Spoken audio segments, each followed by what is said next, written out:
guys, welcome to Kelly's, and this is my review of the Super Robot Chogokin Megazord from Mighty Morphin Power Rangers. It's the 20th anniversary on the packet there. You can see and there, and it is very awesome. Now, this version of the Megazord is a little slimmed down, a little bit more streamlined than the standard cardboard box we're used to, big foam suit. But this representation is very cool and lots of little tricks involved in making this guy super awesome. So let's get this box out of the way and we'll set up some accessories and talk a little bit more about the man or machine in question. Now with this Dino Megazord we have his famous blade. I have the... No, wrong continuity. Not continuity, wrong universe. But it's a very cool sword. You can hold it in both hands, one hand or neither.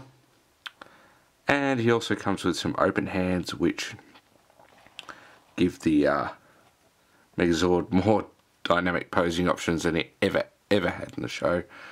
But nonetheless, he is very cool. Let's just say that a lot. But anyway, another option you have with his blade is he comes with an energy effect part, which quite happily just slots over the blade itself to give him the look of the powered up blade when he's slicing some foos in half. Which tend to happen on a weekly basis. But the blade energy effects are pretty cool. It's trying to give that glowing look. I kind of wish the white was a little bit more translucent, but it looks cool nonetheless. So that is his sword, and that is the Dino Megazord. And let's have a look at him with some other accessories. Then we have the Megazord with his blade and mammoth shield. So the shield just fits on to one of his open hands and pegs back. The good thing is, which we'll show in the articulation shortly, is the hand articulation makes it possible for the shield to be held in any position you want, level with your viewing. So what I'm trying to say is, if you put your arm up here, you can just tilt the hand and still have that shield flat to the front. So anyway, another thing I'm just showing off here is the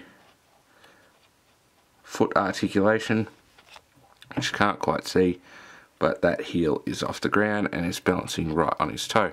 Most of the die cast in this guy is in the chest and in his legs.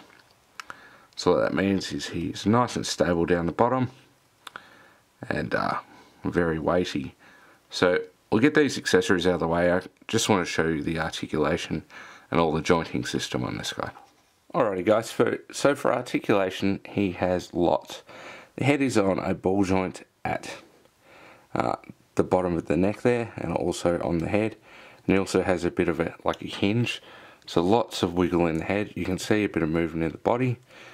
That comes from a hidden joint in there that allows for an awesome ab crunch.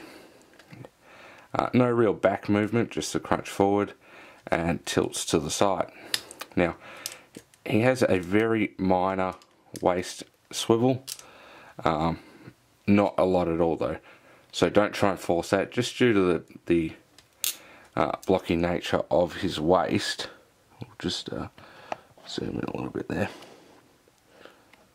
Just due to the nature of his waist here, you're not going to get a lot of articulation here anyway, but it will move just a little bit. Now, shoulders are a very squeaky ball joint. Shoulder pads are on their own hinge, and the shoulder will go up to that position there. And it also has an shoulder blade sort of articulation there to allow the arm to come into the front there. And it's got some details on the joint there, which is very cool too. So what that's allowing is this movement here. So if you want, him to hold the sword two-handed, which I'll show you shortly, he can do that. So that's the articulation there. It's got a bicep swivel, it's got a double jointed elbow, and something I spoke about before with the shield, the hand will move up in this position. So if you want his shield down here, he can still hold that in that position. But if you want it pointed out front, you can just bring that hand down. So that's that. As for his hips, these skirts are on little ball joints there. Ones at the front will come right forward.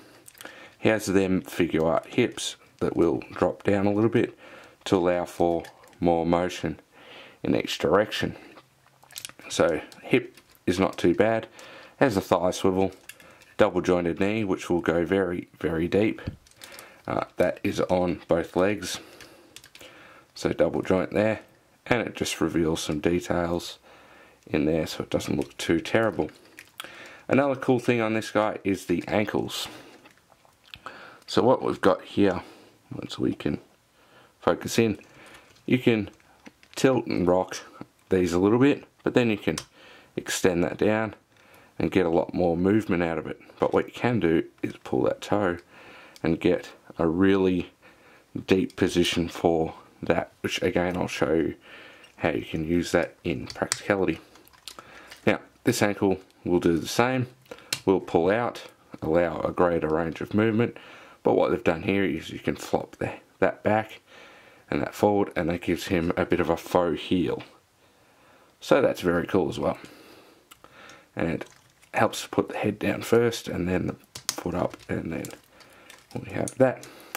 The only other articulation on the guy is the cannons at the back, which were very seldom used, but they are on a double ball joint there and very emotive, so you can point anywhere you want them or just simply over the head. Alright, so that's our articulation, and what I'll do is I'll just set him up in a pose using the double hands for the sword, and we'll get those legs out really dynamic and just show you what he can actually do, and just give you an example of the weight there. He is standing very back, no heel support, but that die cast in the legs is holding him perfectly still. So let's move him back, and okay guys, just showing off that he can actually pull off some fairly dynamic poses. Got him here, both hands on the sword, very cool, and quite a wide stance, you can see there, and that is all balanced very naturally. Let's just turn him around again, so you've got the articulation in the foot there, and you can do this with either foot and he will hold that very happily. Again, never seen him do this in the show, but it's cool to be able to do it with this figure. Alright guys, I will move him along and we will finish up. Alright guys, to finish up, that is a review of the Super Robot Chogokin, or SRC, Mighty Morphin Power Rangers Megazord. Dino Megazord to be exact. But that's him in all his glory.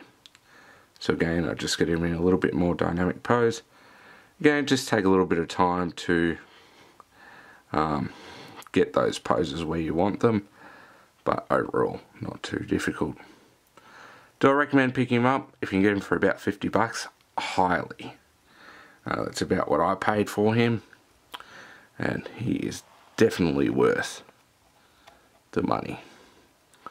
I never had the original Megazord, the big blocky toy one, so this guy was super cool to get, and I'm glad that I've got him. So thanks for watching guys. Not the best review going on him, but just a good look at a very cool figure in general. So I hope you enjoyed that, and thanks for watching.